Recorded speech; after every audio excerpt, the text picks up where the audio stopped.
కేంద్రంలో ఉన్నటువంటి నరేంద్ర మోడీ ప్రభుత్వము రేపు 25 మార్చ్ సాయంత్రం 5 గంటలకు అఖిలపక్ష సమావేశాన్ని ఏర్పాటు చేసింది. అనగా ఈ యొక్క అఖిలపక్ష సమావేశం యొక్క ఉద్దేశ్యము ముఖ్యంగా చెప్పాలనుకుంటే అమెరికా మరియు ఇరాన్ మధ్య నెలకొన్నటువంటి యుద్ధము కారణంగా భారతదేశ భద్రతపై మరియు భారతదేశంపై పడేటువంటి ప్రభావం ఏ మేరకు ఉంటుంది ఆ యొక్క అంశాలపై చర్చించడం కోసం ఒక కారణమైతే, గల్ఫ్లో నివసిస్తున్నటువంటి 1 కోటి మంది పై అనగా వాళ్ళ యొక్క సంరక్షిత కార్యక్రమాల గురించి, వాళ్ళ సెక్యూరిటీ గురించి తీసుకున్నటువంటి చర్యలు మరింత బాగుండాలి.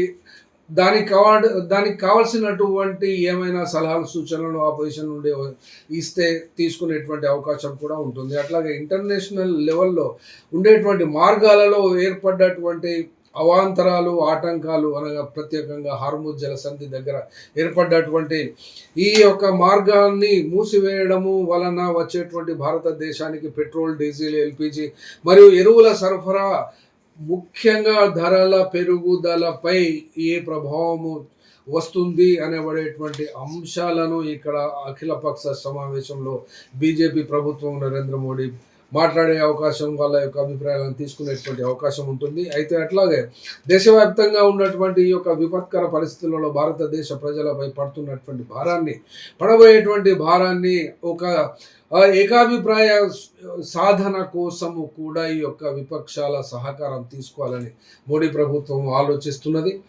అయితే ఈ యొక్క ఆలోచనల నేపథ్యము ఏముంటుంది కనుక చూసినట్లయితే, క్రూడ్ ఆయిల్ మరి ఇవన్నీ కూడా హార్ముజ్ జలసంధిపై డైరెక్ట్గా భారతదేశం మీద పడుతున్నటువంటి ఎల్పిజి, పెట్రోల్, డీజిల్ మరియు ఎరువులపై ఆధారపడడం, దిగుమతులపై ఆధారపడి పనిచేయడం మూలన అనగా దేశీయ అవసరాలకు ఇప్పుడున్నటువంటి రేట్లకు సప్లై చేయడము మోడీ ప్రభుత్వం వల్ల కాదు అని తెలపడమా, లేకుంటే ఏమి చేయవలసి వస్తుంది అని కనుక చూసినట్లయితే, ఇప్పుడు ఈ యుద్ధం మొదలయ్యి వాటికి 25వ రోజుకు ఎంటర్ అయింది కాబట్టి భారతదేశంలో అవసరమైనటువంటి యొక్క క్రూడ్ ఆయిల్ దిగుమతులు రష్యా నుండి 31.5 చేసుకుంటున్నది.